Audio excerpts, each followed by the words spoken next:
Quando falamos sobre o Sega Game Gear, encontramos um legado singular no mundo dos videogames. À primeira vista, essa plataforma na época de lançamento parecia algo realmente inovador, oferecendo uma experiência portátil, que de muitas maneiras superava o Game Boy original da Nintendo.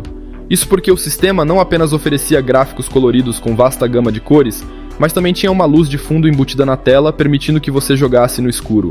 Adicione a isso uma incrível biblioteca com mais de 300 jogos, incluindo várias franquias de sucesso da Sega naquele período. A essa altura, o Sega Game Gear deveria ser reconhecido como um dos principais ícones dos videogames. No entanto, de maneira surpreendente, não tem seu devido reconhecimento. Você está no Docwave e essa é a história do Sega Game Gear.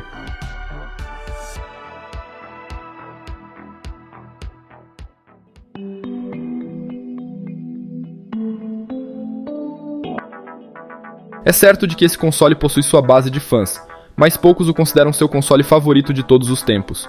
Raramente você encontra alguém que tem sua coleção de videogames, com base no Game Gear exclusivamente, como existem vários colecionadores exclusivos de Game Boy. Na verdade, pode-se argumentar que ele recebe muito menos atenção do que qualquer outro sistema clássico da Nintendo, Sega ou da Sony. E o amor por ele é tão escasso, pois os jogadores não o veem da mesma forma que fazem com outros dispositivos e consoles já lançados no mercado. Isso considerando que este portátil era a maior ameaça que o Game Boy da Nintendo já enfrentou. A jornada do Sega Game Gear foi repleta de reviravoltas. Em 1983, a Sega lançou seu primeiro console doméstico de 8 bits, o Sega SG-1000. Essa plataforma foi lançada das pressas para competir no mesmo dia que o Nintendo Famicom, pois a Sega temia que o sucesso deste console pudesse prejudicar sua participação no mercado de fliperamas. Embora sua construção seja estruturada em uma boa arquitetura de hardware, o Sega SG-1000 não tinha o que era necessário para competir com a plataforma da Nintendo. Assim, o hardware foi revisado várias vezes, até que eles chegaram a algo mais competitivo.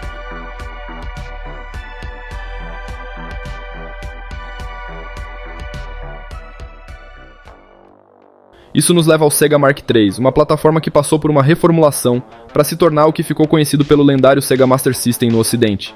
Finalmente, o sistema teve seu lugar no mercado doméstico de consoles, incluindo poder de processamento competente e suporte para ambos os formatos de cartucho, para jogos maiores semelhantes aos cartões Turbo NEC. Se você conhece a história da Sega, sabe que o Master System desempenhou um papel crucial no envolvimento do Sega Game Gear. A Sega usou o Master System como base para criar seu console portátil, que competiria com o lucrativo mercado de jogos portáteis do Game Boy da Nintendo. Em 1990, se tornou um ano crucial para o hardware de 8 bits da Sega.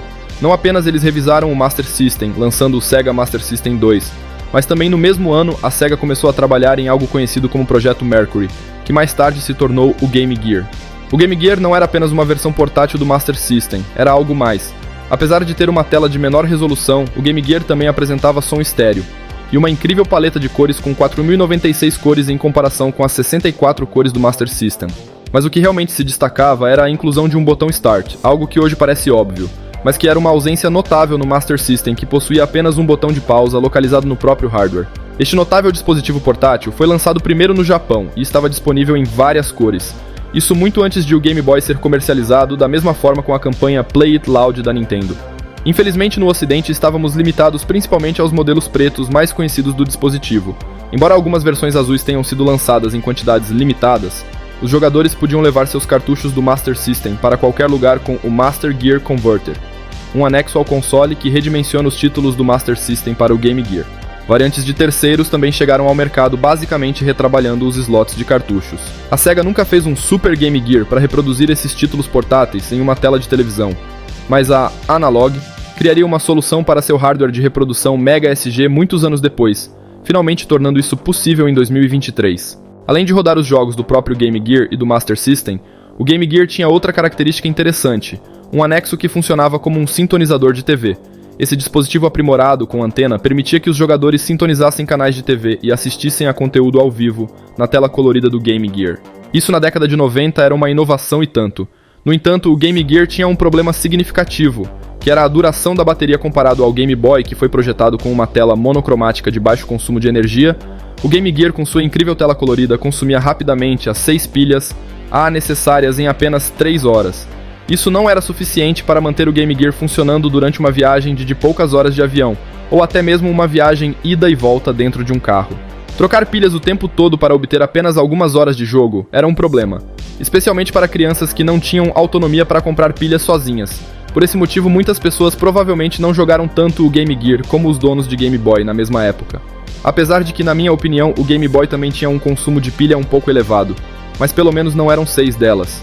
No entanto, desconsiderando a questão da vida útil da bateria, e analisando a biblioteca de jogos e a qualidade do hardware e sua tela colorida, o Game Gear realmente se destacava.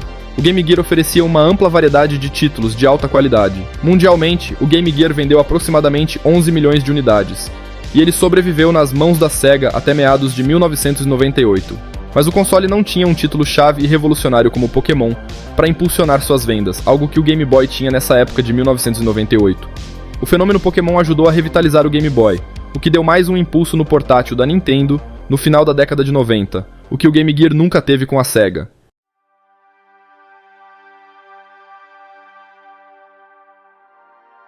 Embora a história do sucesso do Game Boy e do Pokémon seja fascinante, o Game Gear merece mais reconhecimento do que ser lembrado apenas pela curta vida útil da bateria durante as gameplays, ou ser caro o suficiente para ser raro, pelo menos aqui no Brasil, o que também não era muito comum as pessoas terem o Game Boy em casa para jogar. Este portátil dos anos 90 trouxe inovações notáveis ao mundo dos videogames e deveria ser celebrado por seu legado. Mas e você? Jogava Game Gear nos anos 90? Conte nos comentários a sua opinião sobre esse console portátil da Sega.